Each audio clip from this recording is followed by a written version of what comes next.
Judges chapter 3. These are the nations the Lord left to test all those Israelites who had not experienced any of the wars in Canaan. He did this only to teach warfare to the descendants of the Israelites who had not had previous battle experience. The 5 rulers of the Philistines, all the Canaanites, the Sidonians, and the Hivites living in the Lebanon mountains from Mount Baal Hermon to Lebo Hamath. They were left to test the Israelites to see whether they would obey the Lord's commands, which he had given their ancestors through Moses. The Israelites lived among the Canaanites, Hittites, Amorites, Perizzites, Hivites, and Jebusites. They took their daughters in marriage and gave their own daughters to their sons and served their gods. The Israelites did evil in the eyes of the Lord. They forgot the Lord their God and served the Baals and the Asherahs. The anger of the Lord burned against Israel, so that he sold them into the hands of the Cushan Rishathaim, king of Aram Naharaim, to whom the Israelites were subject for 8 years. But when they cried out to the Lord, he raised up for them a deliverer, Othniel, son of Kenaz, Caleb's younger brother, who saved them. The Spirit of the Lord came on him, so that he became Israel's judge and went to war. The Lord gave Cushan Rishathaim, king of Aram, into the hands of Othniel, who overpowered him. So the land had peace for 40 years, until Othniel, son of Kenaz, died.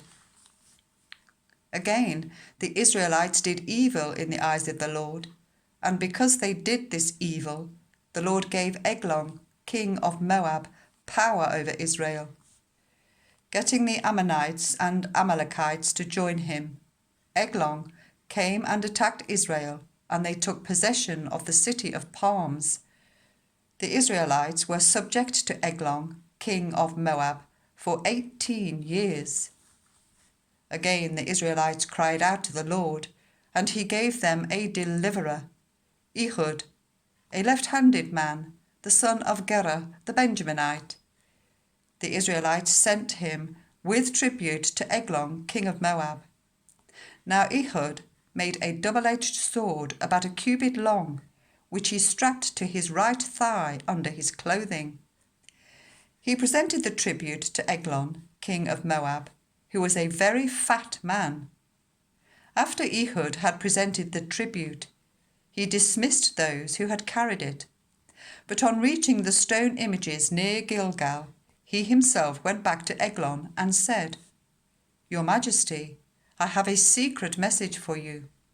The king said to his attendants, "Leave us," and they all left. Ehud then approached him while he was sitting alone in the upper room of his palace and said, "I have a message from God for you."